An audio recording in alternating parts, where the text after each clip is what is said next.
નમસ્કાર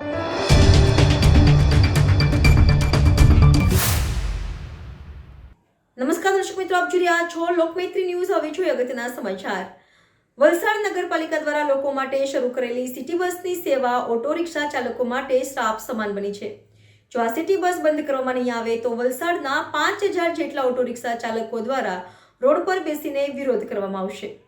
વલસાડ નગરપાલિકા દ્વારા થોડા સમય અગાઉ સિટી બસની સેવા શરૂ કરવામાં આવી હતી, જે આજુબાજુ ગામ વિસ્તાર પાનેરા, પારડી, અતુલ, કોસંબા ગામ, ધરમપુર, ચોકડી, આરટીઓ ઓફિસ, જીજુવા કોલેજ, તિથલ જેવા રૂટ પર ચાલે છે, જેના લીધે રિક્ષાવાળાઓની રોજગારી છીનવાઈ છે। ઓટો રિક્ષા ચાલકો દ્વારા વધુમાં જણાવવામાં આવ્યું કે કોરોના મહામારી સમયથી દરેક વ્યક્તિની આર્થિક પરિસ્થિતિ નબળી પડી ગઈ છે અને આવી મોંઘવારીમાં કમાવાનું બીજું કોઈ સાધન એની પાસે નથી।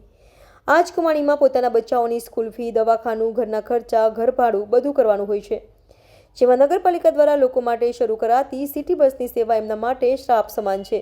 કારણ કે સિટી બસને કોઈ વિસ્તારમાંથી પેસેન્જર મળે છે તો તે વિસ્તારમાં ડબલ ફેરા મારે છે।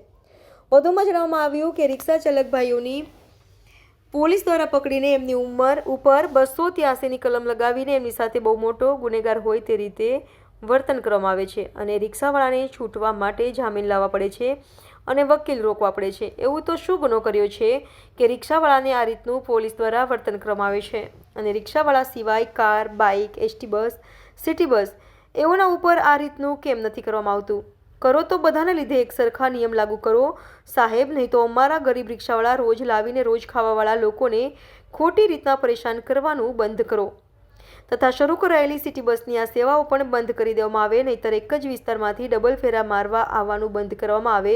જો આ રીતનું નિરાકરણ નહીં આપવામાં આવે તો રિક્ષાવાળા પરિવાર સહિત આ બસના સામે બેસી જશું, કારણ કે ઘણા સમયથી ઘરની પરિસ્થિતિ આ કારણે નબળીથી અતિ નબળી બનતી જાય છે। ઓટો રિક્ષા લોન પર લીધી હોય અને હપ્તા ભરવા પૈસા નથી, જેથી રિક્ષા ખેંચી લેવામાં આવે છે।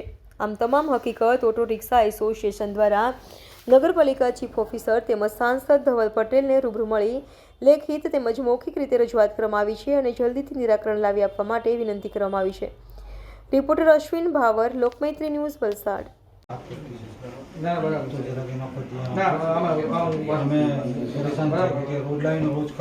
બરાબર આમાં સંકલન કરી લો ને કલેક્ટર સાહેબને પણ વાત કરીને આપણા રિક્ષાવાળા ભાઈ લોકોને સારું પડે એના માટે બીજું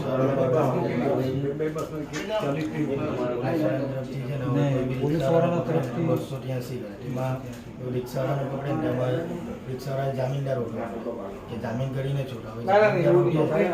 અમે હું એસપી સાહેબ જોડે વાત કરતો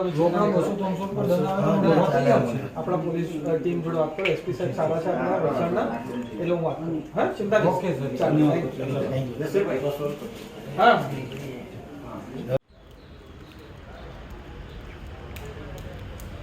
હું રિક્ષા એસોસિએશનનો પ્રમુખ શહીદ ઉર્ફે છન્નુ। આજે અમે સાંસદ શ્રી ધવલ પટેલને મળવા આવ્યા હતા અને એમને રજૂઆત કરવા હતા અને એમની સ્વાગત કરવા આવ્યા હતા કે તમારો વલસાડમાં અભિનંદન ને તમારો આભાર કે તમે જીતીને અમારી માટે આવ્યા છો અને હવે તમે અમારા લીધે કામ કરવાના છો। તો અમારા તો નાના નાના કામ હોય છે, અમે તો રોજ લાવીને રોજ ખાવાવાળા માણસ છે, રિક્ષા ચલાવીએ છીએ ને ઘરનું ગુજારણ કરીએ છીએ। હવે રિક્ષાવાળામાં થોડીક તકલીફ એવી આવી ગઈ છે કે આ સિટી બસ જે નગરપાલિકા દ્વારા ચાલુ કરવામાં આવી છે તે સિટી બસ ગામડે ગામડે જવા લાગી છે, જેવો કે Atul, Tithal, Kosamba road, civil road એ બધા રોડ પર જવા લાગી છે। એટલે એ બધાના લીધે અમારા ચાહે 5000 રિક્ષાવાળા છે એમના સાથે એમનો પરિવાર બી છે, એટલે 20000 માણસ લોકોને આજે સમસ્યા લઈને અમે ધવલ પટેલ પાસે આવ્યા હતા કે સાહેબ આ લોકોને સિટી બસ કીધેલું તો સિટીમાં ચલાવવા કહો ને, અમારા ગામડામાં કેમ જાય છે, અમારા પેપર કેમ લાત મારે છે, એ વિષય આવેલા। અને બીજી એક મેટર લઈને આવેલા હતા કે પોલીસ દ્વારા અમારા પર એક્શન લેવામાં આવે છે કે 283નું કલમ લગાવીને અમને જામીન કરવા પડે ને વકીલ રોકવા પડે, એટલે એ પૈસા અમારા વેસ્ટેજ જાય છે। એટલે અમારે તો ધવલ સાહેબને એટલું જ કહેવાનું કે આ જે પોલીસવાળા અમારી સાથે જે કરે તે એને રોકડા કરી દે કે કેશ કરી દે કે જગા પર જ ભાઈ દંડ ભરવા દે કે 200 રૂપિયા 300 રૂપિયા જે બી દંડ આવે તે ભરવી દે ને અમને છોડી દે અથવા તો કોર્ટનો મેમો આપી દે। એ વિશે અમે ધવલ સાહેબને રજૂઆત કરવા આવેલા હતા। જય હિન્દ। તમે પછાડી આવો